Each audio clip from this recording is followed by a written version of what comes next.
Good evening and welcome to PRTvSpurs Paxton Road TV, where Tottenham Hotspur were playing Everton today at the Tottenham Hotspur Stadium, and it finished Tottenham Hotspur 2, Everton 1. And this is for everyone on TikTok and my boys. I've got to do this, guys, so bear with me. My two guests probably won't know what the hell I'm doing here, but here we go. Inky Pinky Ponky. Daddy bought a donkey. Donkey died. Daddy cried. Inky Pinky Ponky. Joining me to do the reaction show is Sam and Sean. Good evening, gentlemen. How are we after the great, well, not great, but we'll talk about it in more depth, but how are we after victory today? Relieved. I think all I can say, relieved. That was a very frustrating watch. It was. I agree. And yourself, Sam? Made it difficult. Should have been out of sight. Score goal, 2 goals after 18 minutes. You really shouldn't make the game as close as it was, but so be it. We've got the 3 points, and that's, I guess, all that matters, really. Do you know what? I totally agree with you, because we done the preview yesterday and we said on current form, Everton are not an easy team to play. They're not conceding goals. They're scoring. They're winning games, as the form table said. And we said Tottenham Hotspur at home, the way we're playing at home, we all predicted relatively easy wins. Sam, you said 3-0. I said 3-0. Sean, you said 2-1 or 2-0? I think I went with 3-1, to be honest. 3-1. So, you know, it was a lot tougher, or should I say we made it a lot tougher than the actual scoreline said. And if you're a neutral, well, even as a Spurs fan, I'd say that Everton deserved to get at least a point out of that game in the end, because they played well. And we just sat back and defended. So, how shall we do this then? So, 2-1 in the end. Richarlison and Son for Spurs.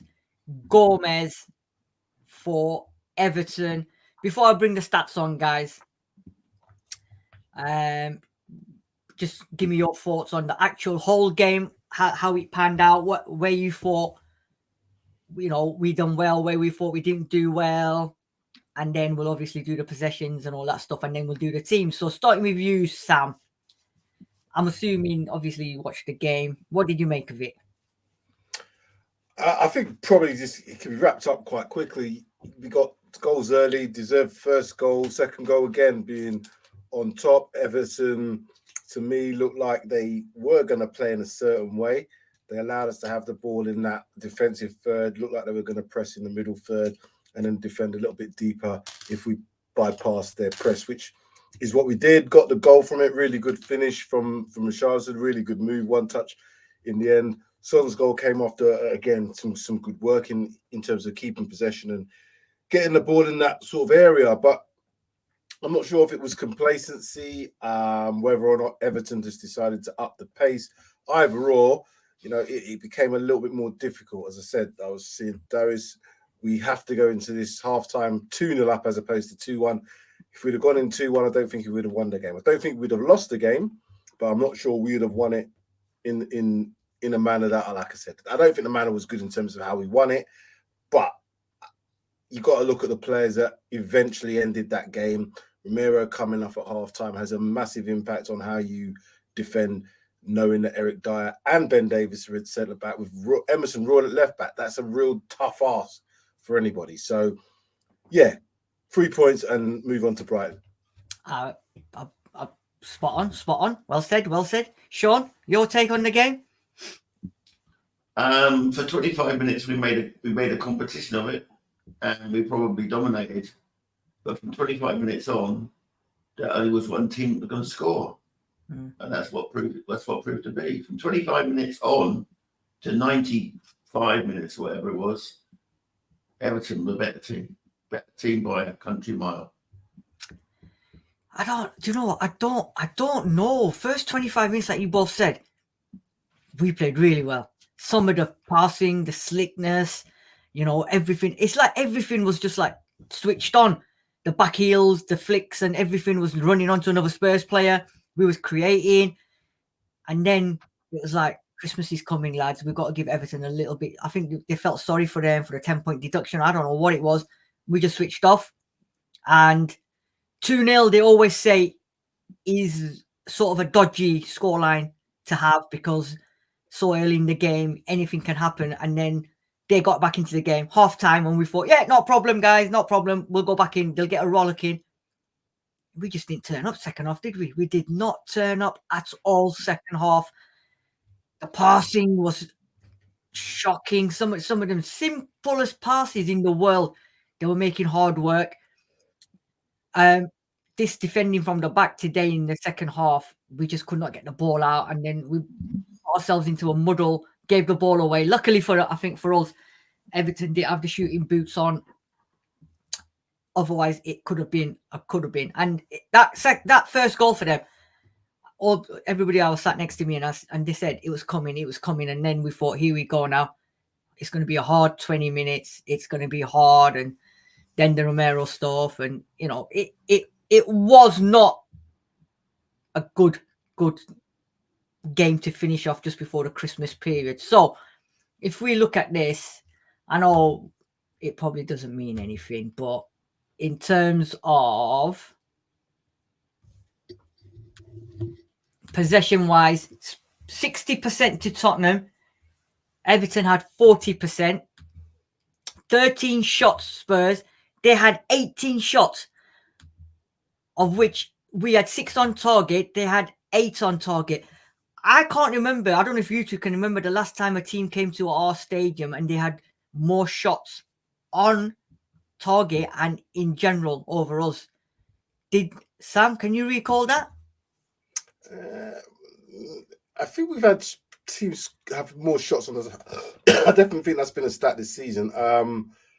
I just don't remember if it was home or away. But yeah, you might be right about the home thing. But certainly, you know, we've had that stat where teams, and that's quite unusual. You know, not so much in terms of, you know, the amount of shots, because those shots could be wayward, but certainly on target.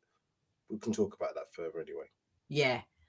And then obviously corners. We still haven't conceded from a corner, you know. Madness. Big chances. We had 2. They had 3. We missed one of them. They missed 3. Accurate passes, 467, 83% to their 274, 177%. 77% expected XG, 1.34 to 1.95. Sam, Sean, talk me through these stats then. Anything stand out for you guys? I was actually going to look at some stats that I had from live score, but yeah, I mean, 18 shots conceded. That was shocking, and that last 10 minutes in the first half, we could have been 4-2 down. We could have easily been 4-2 down, and I mean, I'm seeing people in Twitter feed saying Emerson Royal man of the match. To me, he was a joke. It was a joke of a performance today. What was he doing? He was, every time the ball went to the left-hand side, I thought, oh my God, here we go.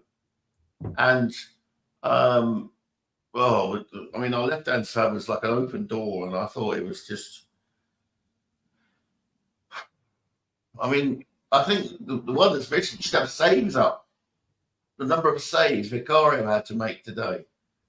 Yeah, I agree. It's the first time I've seen Vicario make that many saves in one game, and top saves. I mean, that one second half, was it second half or first half when he tipped it over the ball? I didn't realise until my son showed it to me on the phone. Someone sent it to him. That was world-class save. And we should not be having to do that at home when we're comfortably winning 2-0. I mean, it was the most unlikely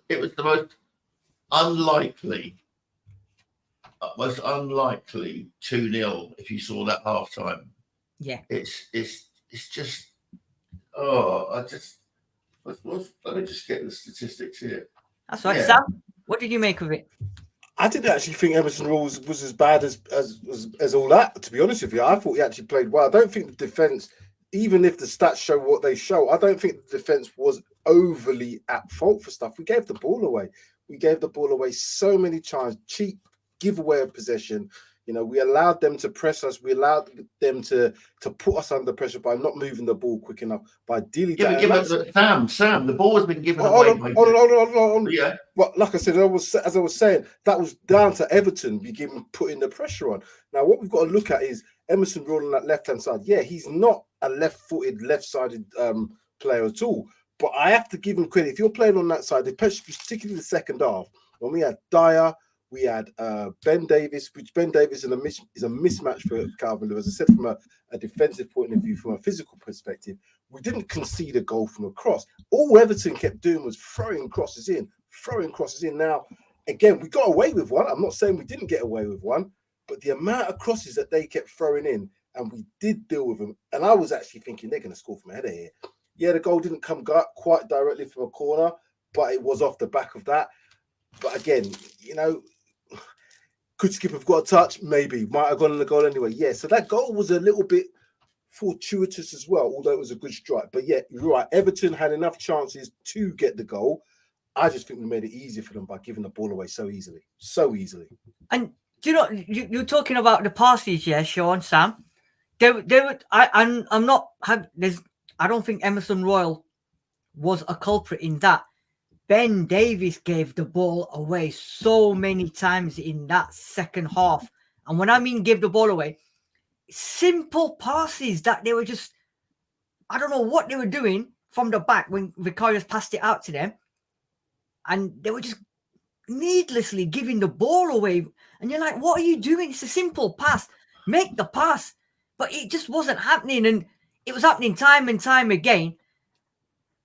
And you're thinking, what is going on with this lot? And you think they'd wake up, they'd get a rollicking, but it just carried on. And I think everybody around me was like saying, what is going on with these lot today? They were poor, absolute piss poor in terms of passing in that.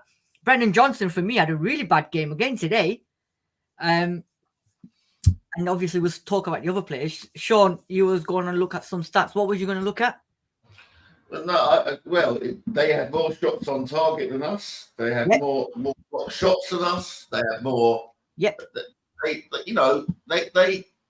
deserved something out of the game. And if I was Sean Dyche, I would feel cheated out of that game, to be honest, because we were not good enough. And I was going to say to Sam, the reason why Ben Davis was having to take riskier passes is because he had no outlet to the left, because Emerson Royal was in a bloody dream somewhere in the middle of somewhere in bloody Copacabana Beach, because he was halfway up the field all the time. You got to offer yourself as a left back, and he wasn't. So Ben Davis was making risky passes. He had a bad game. But I tell you what, if you don't have Udogie out there, we're screwed, because I never want to see Emerson Royal at left back again. I never want to see left back again. The left back, what you're saying, Sean, about him playing in the middle, we've been doing that all season with Pedro Porro and Destiny coming into the middle to play like in the midfield.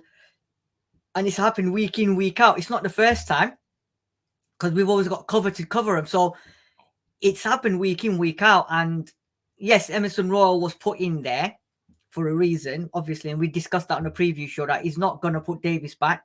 But like you said, Sam, at some point in that game, we knew what their threat was. They were just going long ball, DLC, Dominic Calvin-Lewin, DCL, sorry. And he was winning every ball against Ben Davis. It was an absolute mismatch, right?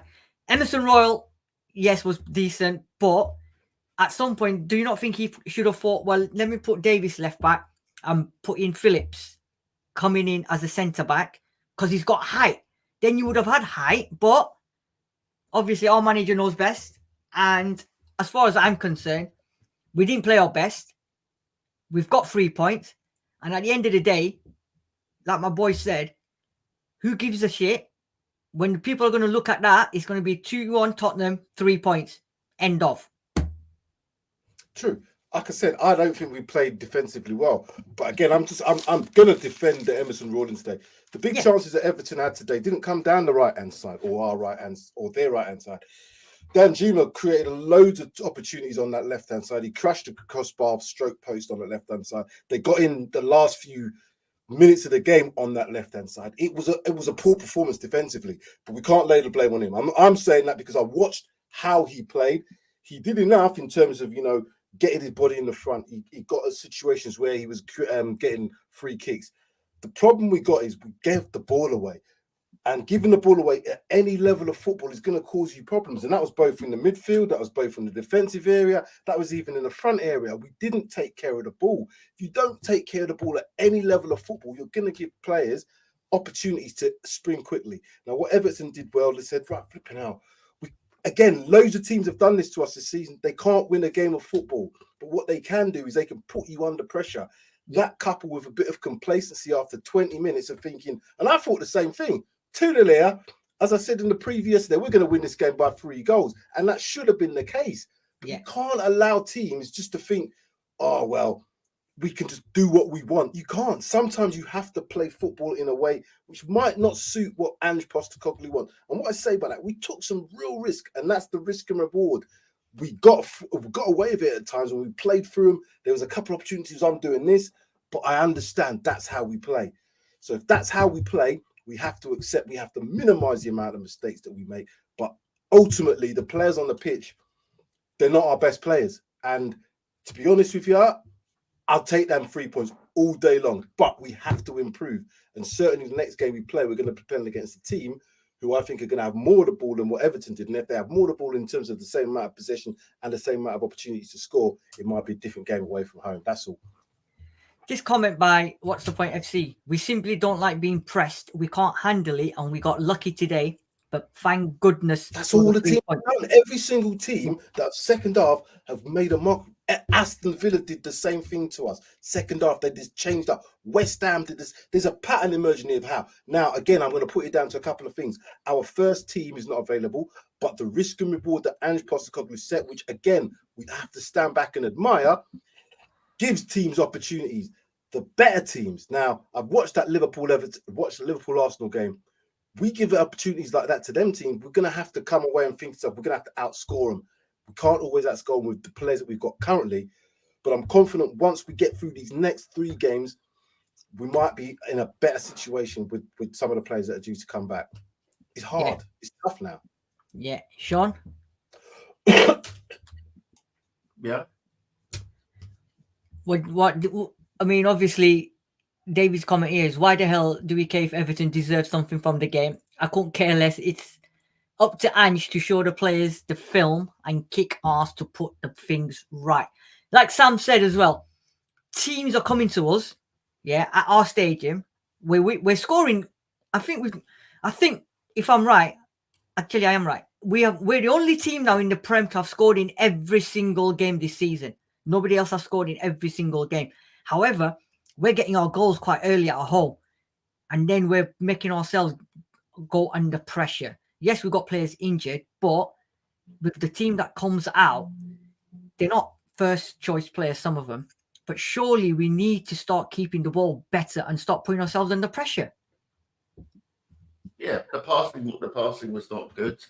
And yeah, I mean, but what happened? Why the drop off?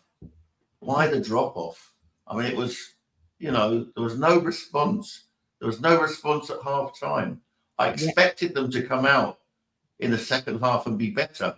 They were worse. They were worse in the second half than they were in that last 20 minutes of the first one. And that's why we were lucky to get in. However, and I'll take this, we were better against West Ham, we were better against Villa, and got nothing. Got no reward at all. So it's one of those days. Yes, we got lucky. We got the 3, but we checked the 3 points, and the only thing that counts is that we're now in the top 4, and we're the only ones of the top 4 that have taken maximum points this weekend. So that's good. But as Sam has alluded to, we're coming up against a Brighton team who, on their day, would kill us. That Ferguson will be licking his lips, thinking, I'm going to get all these chances. Yeah. He will score against us. The only thing against them is that Brighton are not quite on their game at the moment, and they've got some key injuries. Matuma's injured, I believe. So it's, that's. But I mean, if they'd had Decore today, we would have lost that game. I'm sorry, we would have lost the game. The fact is that they didn't have their main tactic, which is DCL laying off to Decore. Yeah. And I mean, did you see this? Not you. I don't know whether you saw it, but the save off of Vicario's thigh from Danjuma. At the end, crushed off the crossbar onto his leg. Yeah, the ball was 2/3 over the line. We were that close to throwing it away. Yeah, and I just can't accept that you've got 60% possession, and that it's not reflected in the other stats in the game. And the only stats reflected is that we got 2 goals and they got 1. Yeah, and at times, you know what, we've got to ride our luck, and like you said, Sean, we've played better at Villa. We played better against West Ham. We lost them games. Today, we didn't play our best. First 20 minutes, yeah. After that, 75, 80, 76 minutes, we weren't that good at all. But games like this, I'll take the 3 points, because I'd come towards the end of the season, playing a team like Everton, who are on form, it could end up being massive 3 points, especially with, like you said, Villa drawing yesterday, Liverpool and Arsenal sharing the spoils today. City didn't play, so obviously they're laughing. So these points, with our injuries, with our suspensions, I think it's fantastic. 4th going into Christmas, and with all our players to come back, I think 95% of Spurs fans would have taken that all day long. We discussed the team yesterday, lads, and obviously we was like looking at Højbjerg starting today, but he went with Skip. Talk to me about Skip today, lads, because I don't think he had a bad game. I think he played quite well. First 15, 20, 25 minutes, I think the midfield 3 were doing really well. There was once or twice where he obviously misplaced the passes or whatever. But one thing I did love about Skip was every time he got the ball, he got the tackle, he asked for the ball back from the defenders. First thing was going forward. How can I get forward? How can I make that forward pass and then go and get it back? I thought he had a decent game. I saw a few murmurings about people saying he wasn't that good, he had a shit game, take him off, blah, blah, blah. But, Sean, what did you make of his performance? Look, you're asking the wrong person. I love Oliver Skip. I think he's a better player than a lot of our fans give him credit for. Yeah. And I think he plays well in the 6. I'm not saying he was perfect today, but particularly when we were dominant, he was moving the ball around. Him and Saul were moving the ball around really, really well, reminiscent of that Milan game last year. He did, one or two of his passes were poor, but I think in the end, he's only as good as some of the players around him. And by the time his performance dropped off, we had Dyer in the middle of our defence. We had Emerson being weak at our left back. Weakness. I mean, I tell you what, we were lucky. We were lucky that goal was ruled out. Yeah. I tell you, that was soft. That was soft. I mean, it was a foul, but it was soft. And I think he was very lucky there. And if that goal had stood, it would have definitely been 2-2 and possibly 2-3. Yeah. I think Skip did a good job. He's not played since the opening day of the season, but of course, all the people in the comments here and all the people on Twitter, Skip's not good enough. Skip's not good enough. Why is he not allowed to have a bit of a rhythm? Why is he not allowed to have a few games to get used to the position? Yeah. No, it's because he doesn't cost 40 million or his name's not Lascelles always. it's nonsense. He had a reasonable game considering it was only his second start of the season. I thought Kula had started well. Didn't look the same player when they put him wide left. I couldn't understand why. I mean, there was some strange substitutions. Some were expected. Romero got an awful kicking early in the game, and I think that was it was obviously clear that he was suffering. Richarlison, if you saw him at the end of the game, could barely walk, so he'd been hit in the back. But no, I'm not having it. The skip was the fault. The weakness was down the left-hand side, and that includes our captain, who I thought was poor today, both on the left-hand side and through the middle.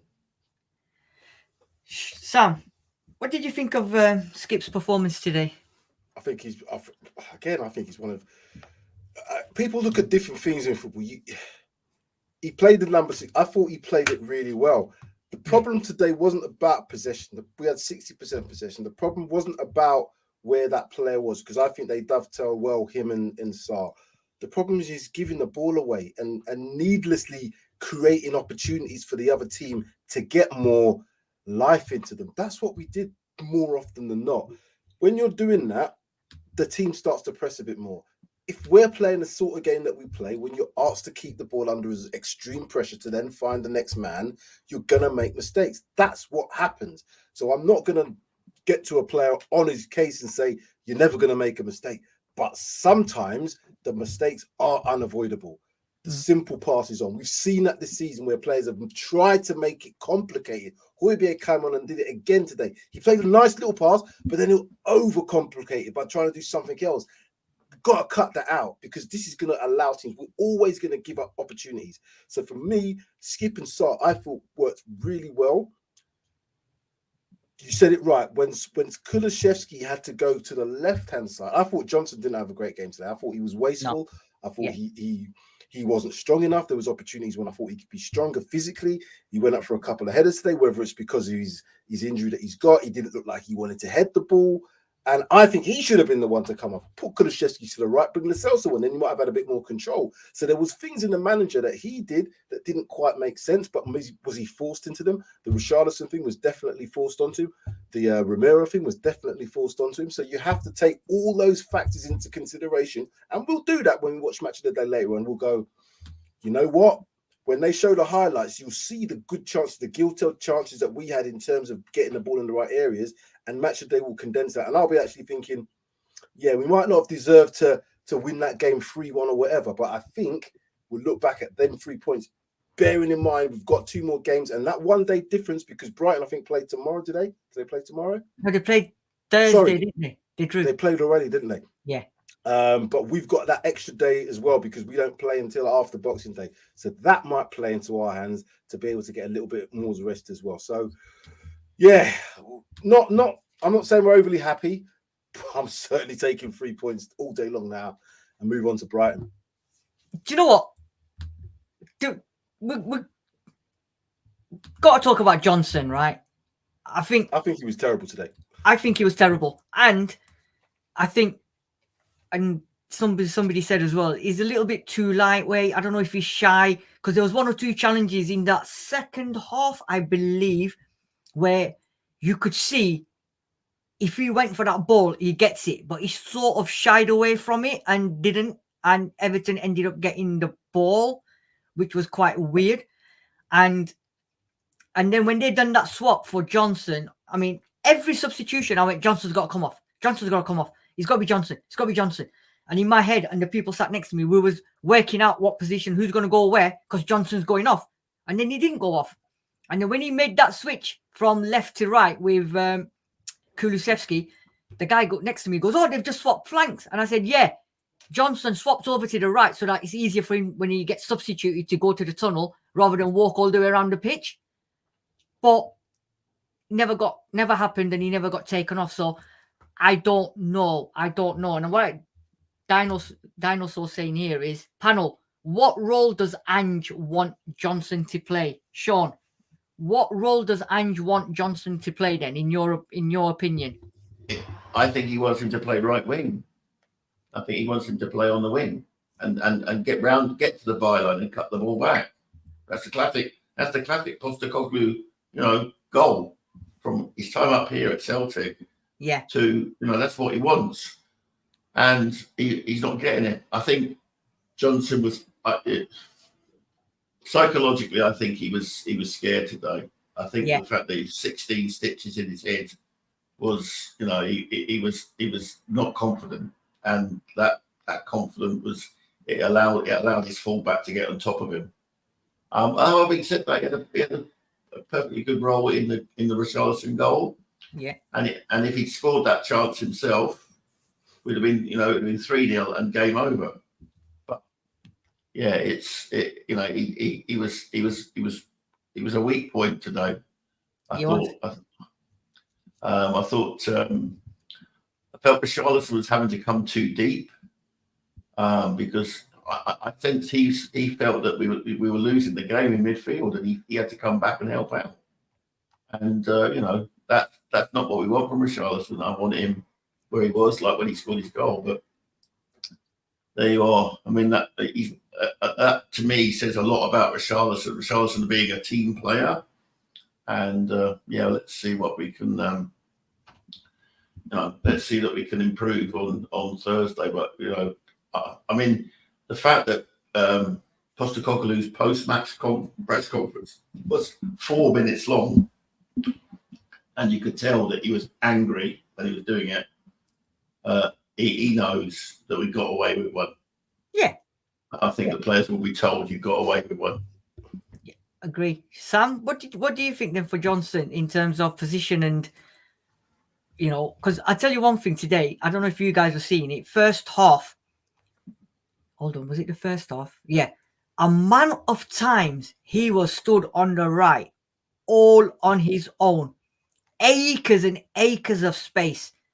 Not once did the ball get pinged to him. There was opportunities at the back where Davis got the ball into skip, come back. You could see it, and we're all going, ping it. But they went backwards, sideways, to the left. Do you think he was not used very well today? Or was it just when he was used, he wasn't at it? For me, Johnson, he's not always played in what I would consider his best position, which is on the right. It's only recently we've seen him play on the right, and he's had some up and down moments in terms of being played in that position. The biggest thing for me with Brennan Johnson at the moment, he looks like a player that's almost embarrassed to be playing for Spurs. He's not quite at the confidence level that he needs to be. Like when I saw him have that swagger at Nottingham Forest, I see them playoff games, I see the playoff finals, I see him, his face looks different. He looks confident, his chest is out. He looks like every time he gets the ball, there's pressure for him to do something. Now, we've had players that have had this situation before. Charleston was under that very similar sort of thing. Kulusevski's been under that sort of pressure regime. We've seen players not able to withstand that pressure. Players like Ndombele, blah, blah, blah. We can go on. For me, Brennan Johnson is one of the biggest assets that we've got because our front three, if we look at the Richarlison, Son, and him as pace, that's pace there. Kulusevski doesn't have that electric pace, but he has different attributes. So Brennan Johnson could be a massive weapon, but he needs to, in my opinion, stick his chest out and say, yeah, I don't give a toss if I'm going to take the shot on this. But every time he does it, he's got that sort of like scared look on his face. Oh, I've done that. Oh, I shouldn't have done that. And that's not, I want him to take a shot. Yeah, I've done whatever. Get on with the next one. And that will come in time, provided he plays on that right hand side. I don't think swapping from left to right is going to help his game in any way, shape, or form at the moment. I think you know what it is. I think because we got all these injuries, right? I think Postecoglou is just trying to get the best out of players in positions that he thinks that I can use them. Not necessarily be their best positions, but if he thinks I can use them, let me use them until all the opponents fit. Can I say something? Yeah. We talked about the starting teams today. And we talked about Ben Davies going to left back. Well, we could have done that, but then you're taking more pieces out to create and fill one piece. So taking Ben Davies out of the centre back to put him to left back meant you would have had to put another centre back in who hadn't played. Yeah. Then you would have had to think about other things in the game. So if that centre back's being, and then you start having to compensate. So try and get wherever possible, even if it's players who are not the strongest in that position. What I mean by that is you would look at it and say our midfield of Skip who would be the better number 6 out of Skip and Basuma. In my opinion, it would be Basuma. But Skip is not the better 8. He's a better 6. So play him in that role, which is what happened today. The players that are available, play them in their positions and give us more opportunities. The Kulusevski thing is interesting because if he'd have gone from that position he was playing to the right-hand side, I think he'd have been more effective. But now we're trying to fit other players into the team who aren't maybe playing as well. And I agree with what Sean said. I just think that head injury, 16 stitches, he ain't going to want to go up for headers. You don't want to go up and nut one in the back of the net. He's not Duncan Ferguson. He's none of them players. Footballers ain't doing that these days. So take that on the chin and let's see what happens the next game away from home. This is it. So obviously, team-wise, that's the team. Richarlison, Son scoring the goals, substitutions, which I think were a little bit bizarre, but it is needs must. And Kulusevski got a stupid, absolute ridiculous yellow card for kicking the ball away 1 yard, if that. And he didn't even kick the ball. He just passed it towards where the free kick was, and he got a yellow card, which I thought was absolutely ridiculous. He's not kicked it a mile away. He's not kicked it out of touch. He's just kicked it towards where the free kick was going to get taken. Referee, I think, as well today was quite poor. And there's a lot of tackles and there's a lot of stuff going on there where he just completely just didn't, favour as always. Johnson needs time to feel totally at home in our team. You can't expect him to come in and set the pace alight. That just doesn't happen. Don't forget, he's come from the Championship, not a Premier League club. Yeah, it's a big step up for him. But I think the quality is there, like you said, Sam. The quality is there. It's going to take him time. He's not going to... I think once everyone's fully fit, once the dimensions of the team are right, set in place, I think that's when we'll see the best of him. The biggest thing for any player is confidence. Confidence is the major ingredient in the difference between those really good players and those okay players. And that's what it is. If he scores a couple of, like Richarlison, we've got to look at Richarlison as being that same example. The goal he scored today, he wouldn't have done that 6 weeks ago. That was a fantastic finish. Fantastic finish after a really good run. And Johnson played his part in that. So that's what I'm saying. He played his part in that, so he knows he can do that. Now it's like, next game, I did that. Richarlison was thinking, I scored a good goal. If I get the opportunity again in the next game, I'm going to score another goal. And that's how you have to think as a footballer every single time you go on the pitch. It's like a boxer. You can't go in there thinking, oh, you know what? I might jab him. He might jab me back him up. If you're going to lose, you are going to lose. So you have to be wanting to win every single battle on the pitch. I think also, Sean, as well, towards the end of the game, Pedro Porro looked knackered. Kulusevski looked knackered. There was a lot of players that looked knackered. Obviously, Romero's in. I mean, I listened to what you said. I listened to the interview on, I think, Radio 5 straight after the game on my way home. And Postecoglou was asked about the injuries. And he said, yeah, Romero had a hamstring. So he said we had to take no precautions and we took him off. Richarlison, apparently, he was suffering from that back injury kind of thing, but he said he wanted to play, and he goes, I was not going to let him play. So he says, again, we're taking him off for precautions because he said towards the second half, his back started hurting him. Saw one, I'm not too sure what the reasoning behind that was. I'm thinking 4 cards, he's got yellow. He probably wants him to play for the Brighton game, because had he would got a yellow